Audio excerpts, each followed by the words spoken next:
तो नेक्स्ट है हमारा शिक्षण। इसमें क्या था, शिक्षण में क्या, देखिए इसमें क्या होता है कि एक कर्मचारी को, ठीक है, जिसका चुनाव हमने किया है, उसको हम क्या करते हैं कि पहले से ही जो व्यक्ति अपने काम में निपुण होता है उसको उस व्यक्ति के साथ सौंप देते हैं, ठीक है। जैसे हमारे पास एक मिस्टर एक्स है जो अपने काम में एक्सपर्ट है, निपुण है, तो मिस्टर एक्स के साथ हमने एक व्यक्ति का सिलेक्शन किया ए का, तो हम इस ए को एक्स के साथ दे देते हैं, और जो क्या करता है, ठीक है, एक्स जो है अपने साथ ए को हमेशा रखता है और ए को नॉलेज देता रहता है, धीरे धीरे मतलब हर एक पॉइंट के बारे में उसको बताता रहता है कि इस काम को किस तरह से कैसे करना है। तो जेड के एक्स के साथ रह रहकर ए को उस कार्य के बारे में क्या मिल जाती है, पूरी नॉलेज मिल जाती है कि इसको किस तरह से करना। जब एक्स को लगता है कि हाँ ए ने कुछ काम सीख लिया है, तो वह क्या करता है, वह जो मुख्य व्यक्ति होता है, ठीक है, जिसको हम कोच भी बोल देते हैं, तो वह जो मेन व्यक्ति होता है, जो कोच होता है, वह क्या करता है, अपने साथ जो कर्मचारी उसको मिला है उसको धीरे धीरे कुछ काम देता है, ठीक है, कुछ समस्याएं दे देता है कि भाई ये समस्या, इसको कैसे ठीक करें। तो फिर ए ने जैसे जितना सीखा है उसके हिसाब से वह उस समस्या का सॉल्यूशन ढूंढता है या उस काम को करके दिखाता है। तो इससे उसके कोच को पता चल जाता है कि ए ने कितना सीख लिया और अभी इसको कितना और सिखाने की जरूरत है। तो ऐसे धीरे धीरे फिर ए जो है पूरी तरह से उसमें निपुण हो जाता है। और कई बार क्या होता है कि अगर कोच नहीं है तो धीरे धीरे ए को इस लायक बना दिया जाता है कि अगर उसका कोच नहीं है और उसकी उपस्थिति में अगर कोई समस्या उत्पन्न होती है या कोई कार्य करना होता है, तो वह उस पूरी समस्या को, उस पूरे कार्य को अकेले भी करता है। तो देखिए अकेले करने तक आ गया वो व्यक्ति, ठीक है, कि वो अपने आप अकेले हैंडल कर रहा है एक समस्या को, तो यानी कि वो ट्रेंड हो गया, ठीक है। तो यही था हमारा शिक्षण। नेक्स्ट है हमारा संयुक्त प्रशिक्षण। संयुक्त प्रशिक्षण में क्या होता है कि हम क्या करते हैं, इसमें इसमें व्यक्ति का जो है दो तरह से विकास किया जाता है, ठीक है, तकनीकी और व्यवहारिक, टेक्निकल भी और व्यवहारिक भी, ठीक है। यानी कि इसमें क्या होता है कि हम किसी चीज के बारे में, ठीक है, हमें ये भी तो चाहिए कि टेक्निकली क्या चीज नई आई है, ठीक है, उसकी क्या क्या नई टेक्नोलॉजी मार्केट में आई है, और फिर हमें ना सिर्फ टेक्नोलॉजी का जानना, हम उन चीजों को व्यवहार में कैसे लेके आए, हमें ये भी जरूरत पड़ती है। जैसे एक जो कोर्स कराते हैं, जैसे बी टेक है, एम टेक है, ये वाली संस्थाएं क्या करती हैं, एक बच्चे को कंप्यूटर पे काम करना, मशीनों पे काम करना सिखाती हैं, ठीक है, उनको क्या देती, टेक्नोलॉजिकल नॉलेज तो देती, टेक्निक के नॉलेज उसने देती संस्था ने, लेकिन उस काम को व्यवहार में कैसे लेके आया जाए, इसके लिए वह संस्थाएं क्या करती हैं, अपने छात्रों को, ठीक है, अपने कर्मचारियों को बड़ी बड़ी कंपनियों में भेजती हैं। तो उनका ना ही आपस में एक पैचअप होता है, एक एग्रीमेंट होता है कि जो बीटेक एमटेक की संस्थाएं होती है, बड़ी बड़ी कंपनियों के साथ इनका एग्रीमेंट होता है कि हमारे छात्रों को आप 6 महीने या 4 महीने तक अपनी जो जो कंपनी में आप काम दीजिए, ताकि हमारे छात्र क्या हो पाए, व्यवहारिक रूप से भी उस काम को सीख पाए। तो ठीक है, सीखा, उनको वहां पर काम सिखा दिया जाता है, क्योंकि एमटेक बीटेक वाले इंस्टीट्यूट में तो हमने उनको सिर्फ किताबी नॉलेज दी है, ठीक है, टेक्नोलॉजिकल नॉलेज दी है कि हाँ भाई इस मशीन को, इस कंप्यूटर को ऐसे चलाना होता है, ऐसे काम करना होता है, ऐसे सॉफ्टवेयर बनाने होते हैं। तो रियल में जब ये काम करना होता है, इसके लिए हमें उन कंपनियों में उनको भेज देते हैं, ताकि वो बच्चे वहां पर उस काम को रियल में करके देखें। ऐसे ही क्या होता है, तो ये तो हो गया उस संस्था का वहां पर व्यवहारिक ज्ञान के लिए भेजना। ऐसे ही क्या होता है कि कई बार कुछ चेंज ऐसे हो जाते हैं, ठीक है, कुछ इन्वायरमेंट में ऐसे चेंज आ गए जिसकी वजह से कुछ इक्विपमेंट्स नए आ गए, या फिर कोई नया फंक्शन आ गया, तो उसके लिए क्या करेगी, उसके लिए कंपनी अपने कर्मचारियों को उस संस्था में भेजेगी, ताकि वहां पर वो उस टेक्निकल नॉलेज को लेकर आए, जो चेंज हुए हैं उन चेंज के बारे में जान पाए, उसके बारे में सैद्धांतिक नॉलेज लेकर आ पाए, ठीक है, कि आखिर ये क्या चेंज हुए हैं, कैसे अब इन फंक्शंस को हम कैसे अप्लाई करेंगे।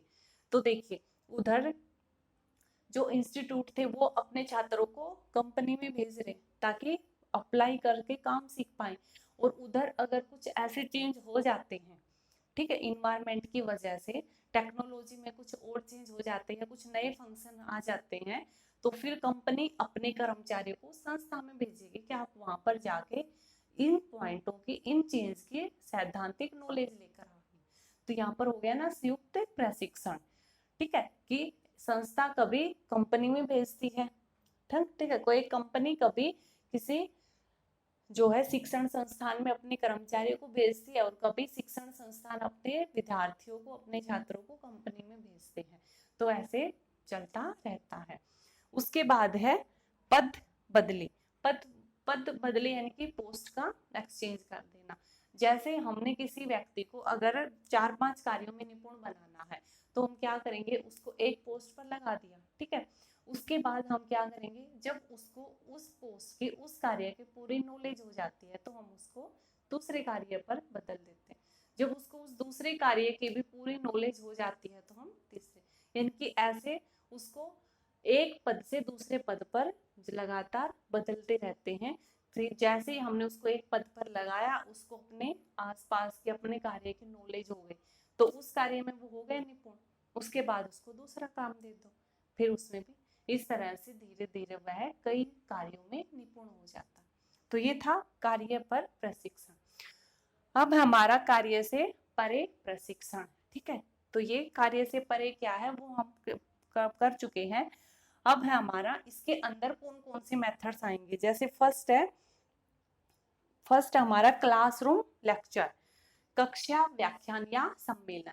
इसमें क्या होता है कि इसमें हम अपने कर्मचारियों को एक क्लासरूम में बिठाकर, ठीक है, क्लासरूम में बिठाते हैं अपने कर्मचारियों को, और उनको एक लेक्चर देते हैं।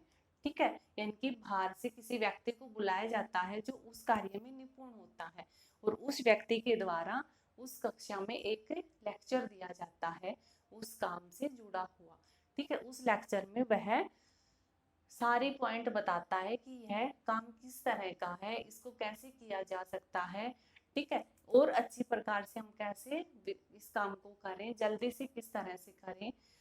तो हमें जब एक क्लासरूम में कई सारे कर्मचारियों को बिठाकर जब किसी व्यक्ति के द्वारा उन सबको एक लेक्चर डिलीवर किया जाता है, ठीक है, तो उसको बोलते हैं क्लासरूम लेक्चर। ठीक है, इसमें क्या होता है कि हो सकता है कि किसी एक कार्य में निपुण बनाने के लिए हमें एक से ज्यादा लेक्चर भी देने पड़ते हैं। ठीक है, तो इसमें मेनली क्या होता है कि हमें यहाँ पर सिर्फ सैद्धांतिक नॉलेज ही मिलती है, कि भाई हमें वो सिर्फ किताबी नॉलेज ही दे पाता है कि हमें इस काम को कैसे करेंगे, इसके क्या फायदे हैं, क्या नुकसान है, हमें सैद्धांतिक नॉलेज ही मिल पाती है। उसके बाद नेक्स्ट है फिल्म।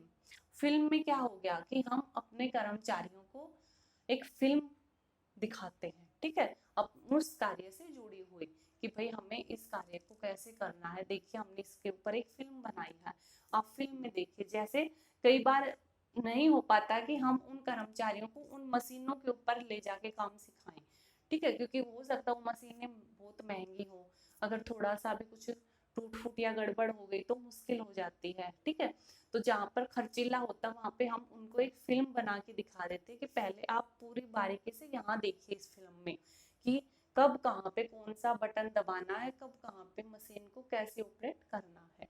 ठीक है, तो हम पूरी एक क्या कर देते हैं, फिल्म उनको दिखाते हैं।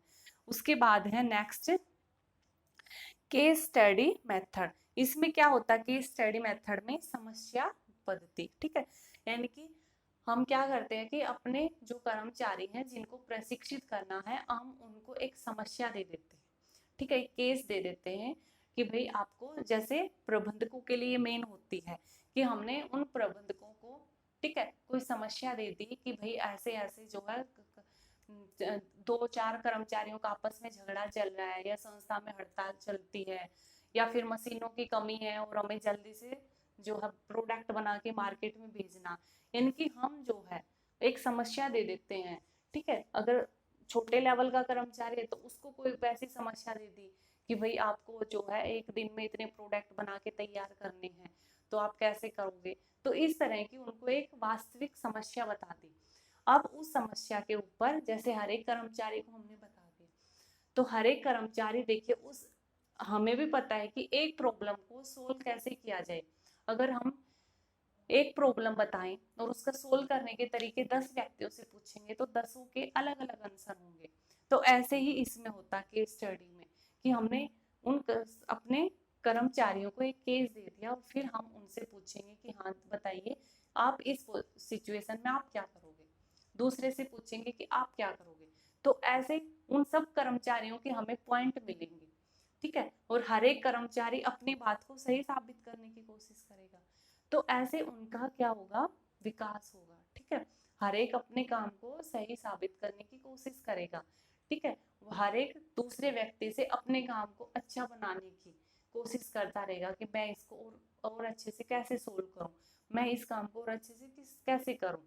तो फिर जो मेन कोच होता है, जो मेन व्यक्ति होता है, वो सभी के पॉइंट सुनता है और फिर सभी के देखता है कि किसने ज्यादा अच्छे से पॉइंट क्लियर करने हैं, ठीक है। तो ये नहीं है कि वहां पर शाबाशी मिले किसी एक को कि इसका बताया वो ही सही है, नहीं, वो हर एक के पॉइंटों से जो अच्छे पॉइंट होंगे उनको इकट्ठा करके और फिर अपनी तरफ से उनका जो समस्या है उसका समाधान बताएगा।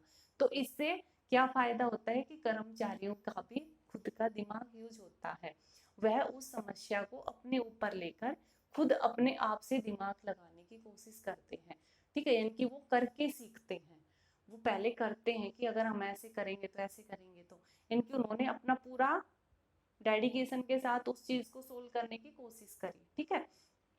उसके बाद में जो मेन जो हेड है, ठीक है, जो उनको ट्रेंड करने का काम कर रहा है, वो फिर उन्हें उस चीज का सॉल्यूशन बाद में बताता। तो ऐसे हर एक कर्मचारी को पता चल जाता है कि मैंने क्या गलती की और मैंने क्या गलती करी। उसके बाद है कंप्यूटर मॉडलिंग। कंप्यूटर मॉडलिंग में क्या होता है कि हम अपने जो कर्मचारी हैं उनको क्या करते हैं, कंप्यूटर के ऊपर काम करके दिखाते हैं।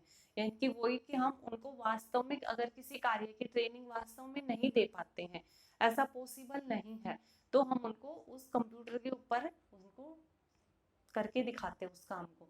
यानी कि मेनली ये किसके लिए होता है, वही कि हम किसी चीज को अगर वास्तव में ऐसा एक्सपेरिमेंट वास्तव में करेंगे तो हो सकता है कि उस चीज से खतरा हो जाए। जैसे टाइम बम है, ठीक है, बम बनाने का या टाइम बम बनाने का या टाइम बम को रिफ्यूज करने का, कि भाई होता है ना कि वहां पर एक टाइम बम मिला है तो उसको हम किस तरह से निष्क्रिय करें। तो उसके लिए अब एक्चुअल में कर्मचारी को हम कहें कि आ जाओ आज हम टाइम बम को कैसे निष्क्रिय करें वो सिखाएंगे। अब वो तो बेचारा कर्मचारी मतलब एक नया बंदा है, उसको क्या पता, वो कुछ भी तार कुछ भी हटा देगा उससे वो फट उड़ जाएगा। तो इसलिए उसको पहले वास्तव में उस जगह पर ले जाने की बजाय हम क्या करेंगे, हम उसको पहले कंप्यूटर पर उसके पूरे पॉइंट दिखाएंगे कि यहाँ पर ये वायर होते हैं, यहाँ पर ये होती है, इतने टाइम में यहाँ पर ऐसे ऐसे इस तार को कट करना है। यानी कि पहले उसको कंप्यूटर पे वो चीज की ट्रेनिंग हमने दी। नेक्स्ट हमारा प्रकोष्ठ शाला, ठीक है। इसमें क्या होता है विजिबिलिटी में कि हम क्या करते हैं कि अपने आसपास, ठीक है, एक वैसा ही केंद्र खोल देते हैं जैसा कि हमने वास्तव में जिस जगह पर काम करना है, ठीक है, जिन मशीनों पर जिस जगह पर हमें काम करना है, हम सीधा उन कर्मचारियों को उस जगह पर नहीं लेके जाते, बल्कि ट्रेनिंग की जगह पर ही हम एक ऐसा सेंटर बना देते हैं जो ऐसा लगता है कि हाँ वास्तव में हमें इसी जगह काम करना है, ठीक है। यानी कि हमें ऐसा लगता है कि हम जहाँ पर काम कर रहे हैं ना वो वास्तविक है, ठीक है, एक फैक्ट्री जैसा रूप हम अपने जैसे क्लासरूम को एक फैक्ट्री जैसा रूप दे देते हैं, ठीक है। और वहां पे अगर हम काम करना सीखते हैं तो इसको बोलते हैं प्रकोष्ठ शाला। इसमें क्या होता है कि हम जैसे हमें किसी कर्मचारी को अगर एक नई चीज की नॉलेज देनी है, एक नई मशीनों के बारे में कुछ बताना है, तो और लेकिन पॉसिबल नहीं है कि हम उस कर्मचारी को वास्तव में उस जगह तक भेज पाए, ठीक है।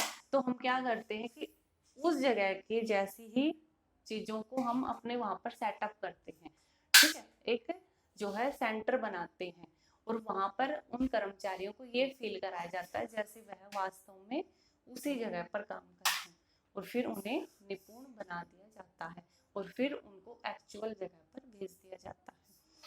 तो उसके बाद था नियोजित अनुदेश, ठीक है, प्रोग्राम्ड, ठीक है। प्रोग्राम्ड ट्रेनिंग में क्या होता है, इसमें क्या होता है कि जैसे ये केस स्टडी के जैसा ही होता है। केस स्टडी में तो हम क्या करते थे कि पूरी की पूरी हमने एक समस्या दे दी अपने कर्मचारियों को, लेकिन नियोजित अनुदेश में क्या होता है कि हमें कुछ एक पॉइंट देते हैं, क्योंकि केस स्टडी पूरी बड़ी हो जाती है और उसमें फिर पूरी बड़ी समस्या में ना ये नहीं हो पाता कि हम पूरे पॉइंटों से होके गुजरते हैं, कई पॉइंट उसमें छूट जाते हैं। लेकिन अगर हमें एक कर्मचारी को पूरा एक्सपर्ट बनाना है छोटे छोटे भागों से लेकर, ठीक है, एक छोटे क्षेत्र से लेकर बड़े क्षेत्र तक का उसको एक्सपर्ट बनाना है, तो हम उसको पहले एक छोटी समस्या बताते हैं, फिर एक बड़ी, फिर एक बड़ी, ठीक है। जैसे अगर हमें ये देखना है कि भाई एक छात्र को सिखाना है कि स्कूल को किस तरह से चलाया जाए, तो हम सीधे ही उसको ये नहीं कहेंगे कि आप ये सोच के देखिए कि आप प्रिंसिपल हैं, आप कैसे। हम उसको पहले क्या सिखाएंगे कि आप बताइए कि आपको एक क्लास को हैंडल करना है, पहले आपको एक क्लास टीचर का एक्सपीरियंस देंगे, ठीक है। क्लास टीचर से आप बाद में प्रिंसिपल तक जाओ, हम पहले ही उसको प्रिंसिपल बना देंगे, तो जो कई पॉइंट्स होते हैं वो रह जाते हैं। तो नियोजित अनुदेश में ये था। तो ये था हमारा प्रशिक्षण की विधियां। अब है हमारा नेक्स्ट पॉइंट विकास। तो देखिए विकास का कुछ अलग से मेन टॉपिक यहाँ पर नहीं है, सिर्फ विकास के बारे में यही बताया गया है कि विकास किसके लिए होता है, मेनली उच्च प्रबंधकों के लिए, क्योंकि विकास में हम किस पे जोर देते हैं, कर्मचारी के हर तरह की नॉलेज पर, कि उस कर्मचारी को हर क्षेत्र की नॉलेज हो, जबकि प्रशिक्षण में हम सिर्फ एक ही क्षेत्र के नॉलेज पर फोकस करते थे। तो विकास में हर तरह की नॉलेज के लिए हम रहते हैं कि उस व्यक्ति को अपने आसपास के हर क्षेत्र की नॉलेज हो, तो इसके लिए मेनली प्रबंधकों के लिए आवश्यक होता है, ठीक है। और इसमें उनके पूरे संपूर्ण विकास के ऊपर ध्यान दिया जाता है, और उसके बाद है इसमें छुपी हुई प्रतिभा का विकास किया जाता है, कि एक प्रबंधक के अंदर जो एक नॉलेज छिपी हुई है, ठीक है, उसको किस तरह से निकाला जाए बाहर, उस पर जोर दिया जाता है। तो ये था हमारा प्रशिक्षण। उसके बाद विकास। उसके बाद विकास की आवश्यकता क्यों है, ये एक छोटा सा टॉपिक है। तो क्यों में जैसे प्रशिक्षण की आवश्यकता क्यों थी, क्योंकि अच्छे कर्मचारी मिलेंगे, सही ढंग से काम करेंगे, जल्दी करेंगे, कम खर्चा होगा, ये सब कुछ थे।